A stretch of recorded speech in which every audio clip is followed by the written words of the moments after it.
ಧಾರವಾಡದಲ್ಲಿ ನಾಪತ್ತೆಯಾಗಿ ಕಾಣೆಯಾದ ಮಹಿಳೆಯ ಶವ ಬಾವಿಯಲ್ಲಿ ಪತ್ತೆ.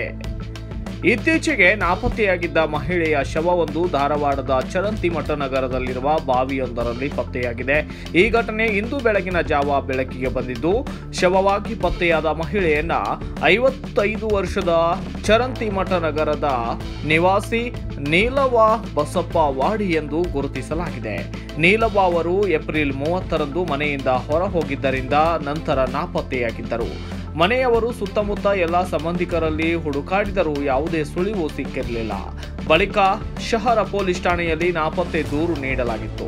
ಇಂದು ಒಬ್ಬ ರೈತ ತನ್ನ ಜಮೀನಿಗೆ ಪಂಪ್ಸೆಟ್ ಮೂಲಕ ನೀರು ಹರಿಸುತ್ತಿದ್ದಾಗ ಬಾವಿಯಿಂದ ತೀವ್ರ ದುರ್ವಾಸನೆ ಬರುತ್ತಿರುವುದನ್ನು ಗಮನಿಸಿ ತಕ್ಷಣ ಸ್ಥಳೀಯರಿಗೆ ಮಾಹಿತಿ ನೀಡಿದ್ದಾರೆ. ಗ್ರಾಮಸ್ಥರು ಬಾವಿಯಲ್ಲೇ ಶವವಿದೆ ಎಂದು ಅನುಮಾನಿಸಿ ಶಹರ ಪೊಲೀಸರಿಗೆ ಮಾಹಿತಿ ನೀಡಿದ್ದು, ಸ್ಥಳಕ್ಕೆ ತಕ್ಷಣ ಧಾವಿಸಿದ ಪೊಲೀಸರ ಟೀಮ್ ಪರಿಶೀಲನೆಯನ್ನ ನಡೆಸಿ ಕ್ರೇನ್ನ ನೆರವಿನಿಂದ ಶವವನ್ನ ಹೊರತೆಗೆಯಲಾಯಿತು. ಪರೀಕ್ಷೆಯ ಬಳಿಕ ಶವವು ನಾಪತ್ತೆಯಾಗಿದ್ದ ನೀಲವ್ವ ಅವರದೆಂಬುದು ದೃಢಪಟ್ಟಿದ್ದು, ಮೃತ ದೇಹವನ್ನ ಧಾರವಾಡದ ಜಿಲ್ಲಾಸ್ಪತ್ರೆಗೆ ರವಾನಿಸಲಾಗಿದೆ. ಸದ್ಯ ಮೃತ್ಯುವಿನ ನಿಖರ ಕಾರಣ ತಿಳಿದು ಬರುವಂತೆ ಪೊಲೀಸರು ಮುಂದಿನ ತನಿಖೆಯನ್ನ ಈಗ ನಡೆಸುತ್ತಿದ್ದಾರೆ. Bureau report, Kannada Janashree news, Dharwad.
ಪೂರ್ತಿ ಸುದ್ದಿ ಅಥವಾ ಸ್ಪೆಷಲ್ ವಿಡಿಯೋಗಳನ್ನ ನೋಡಲು ಹಿಂದೆ ನಮ್ಮ ಕನ್ನಡ ಜನಶ್ರೀ ಯೂಟ್ಯೂಬ್ ಚಾನೆಲ್ ಅನ್ನ ನೋಡಿ, ಜೊತೆಗೆ ಲೈಕ್, ಶೇರ್, ಸಬ್ಸ್ಕ್ರೈಬ್ ಮಾಡುವುದರ ಮೂಲಕ ನಮ್ಮನ್ನ ಪ್ರೋತ್ಸಾಹಿಸಿ.